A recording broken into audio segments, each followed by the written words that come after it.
मरे चुनाव आयोग पर क्यों ठीकरा फोड़ रहे अखिलेश यादव? क्या मिल्कीपुर में अखिलेश यादव को है हार का अंदेशा? 90 से ज्यादा शिकायत, एक्शन एक भी नहीं। मिल्कीपुर उपचुनाव के नतीजे से पहले समाजवादी पार्टी प्रमुख अखिलेश यादव ने चुनाव आयोग को मरा हुआ बताकर सियासी सरगर्मी बढ़ा दी है। अखिलेश यादव ने संसद भवन में पत्रकारों से बात करते हुए कहा कि चुनाव आयोग मर चुका है। इसके बाद समाजवादी पार्टी के सांसदों की तरफ से एक सफेद कपड़ा जिस पर चुनाव आयोग लिखा था, उसको पकड़कर फोटो खिंचवाते नजर आए। दरअसल अखिलेश यादव ने मिल्कीपुर में धांधली, पुलिस और प्रशासन के साथ बीजेपी गठजोड़ और फर्जी वोटिंग कराने का आरोप लगाया है। सपा मुखिया ने कहा है कि बीजेपी जैसा चाहती थी, मिल्कीपुर में चुनाव आयोग ने ठीक वैसा ही किया। कार्रवाई के बदले आयोग के अधिकारी चुप रहे। मिल्कीपुर में अखिलेश को हार का अंदेशा। चुनाव आयोग की पारदर्शिता और काम करने के तौर तरीकों पर पहले भी सवाल उठे हैं, लेकिन यह पहली बार है जब विपक्ष के किसी बड़े नेता ने चुनाव आयोग को मरा हुआ आयोग बताया है। दरअसल अखिलेश की टिप्पणी ऐसे वक्त आई है जब मिल्कीपुर उपचुनाव के नतीजे आने वाले हैं। मिल्कीपुर अयोध्या जिले की एक सीट है जहां से वर्तमान सांसद अवधेश प्रसाद विधायक थे। लोकसभा में अयोध्या की सीट से अवधेश प्रसाद ने जीत हासिल की थी। इस जीत से बीजेपी बैकफुट पर चली गई थी। इसकी वजह राम मंदिर आंदोलन और राम मंदिर निर्माण है। यही वजह कि अयोध्या में हार के बाद बीजेपी ने मिल्कीपुर पर पूरा फोकस कर दिया।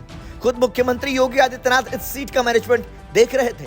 सपा ने भी पूरी ताकत झोंक रखी थी। यही वजह रही कि पहली बार मिल्कीपुर सीट पर 65% मतदान हुए हैं। यह आजादी के बाद सबसे ज्यादा है। आपको बता दें कि मिल्कीपुर में मतदान के टूटे रिकॉर्ड्स ने सपा को खतरे में डाल दिया है। अखिलेश यादव के बयान को इसी से जोड़कर देखा जा रहा है। 90 से ज्यादा शिकायत, एक्शन एक भी नहीं। उपचुनाव में धांधली को लेकर समाजवादी पार्टी ने 90 से ज्यादा शिकायत सिर्फ सोशल मीडिया के जरिए की है। मैंने सुबह से और समाजवादी पार्टी ने सुबह से लेकर के शाम तक, जब तक चुनाव खत्म हुआ है, 500 कंप्लेंट्स की हैं। 500 कंप्लेंट। अगर एक भी कंप्लेंट पे उन्होंने कहा हो, मैंने अपनी कई प्रेसों में ये कहा था कि मैं चाहता हूं ये चुनाव देखे दुनिया कि लोकतंत्र कैसे चलता है। लोकतंत्र में मैंने सभी प्रेस के लोगों को, बुद्धिजीवियों को और तमाम लोगों को इनवाइट किया था कि आकर के देखें कि मिल्कीपुर का चुनाव कैसा होने जा रहा है। अखिलेश ने अयोध्या के पुलिस कप्तान पर ही वोटर्स आईडी चेक करने का गंभीर आरोप लगाया था। सपा को उम्मीद थी कि अगर आयोग सख्त एक्शन लेता है तो उसे मनोवैज्ञानिक बढ़त रिजल्ट से पहले मिल जाएगी। आपको बता दें कि नवंबर 2024 के यूपी उपचुनाव में धांधली की शिकायत पर चुनाव आयोग ने कई दरोगा को सस्पेंड कर दिया था, जिसे अखिलेश यादव ने खूब भुनाया भी था। क्रेडिट की लड़ाई में आगे रहने की रणनीति। मिल्कीपुर चुनाव में परिणाम को दोनों ही पार्टियां अपने अपने तरीके से भुनाने की कवायद में हैं। अखिलेश यादव रिजल्ट से पहले ही चुनाव आयोग को मरा बताकर क्रेडिट की लड़ाई में आगे रहना चाहते हैं। दरअसल मिल्कीपुर सीट दलितों के लिए रिजर्व सीट है। साल 2024 के लोकसभा चुनाव में आधे से ज्यादा दलित समाजवादी पार्टी के पक्ष में मतदान किए थे। सपा गठबंधन को दलित बहुल सीटों पर एक तरफा जीत मिली थी। अयोध्या जैसी सामान्य सीट को भी समाजवादी पार्टी ने दलित अवधेश प्रसाद के जरिए जीत ली थी।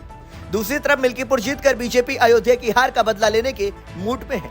ऐसे में अखिलेश यादव पहले ही चुनाव आयोग पर निशाना साधकर अपना पक्ष मजबूत करने में जुटे हुए हैं, जिससे क्रेडिट की लड़ाई में बीजेपी कमजोर पड़ जाए।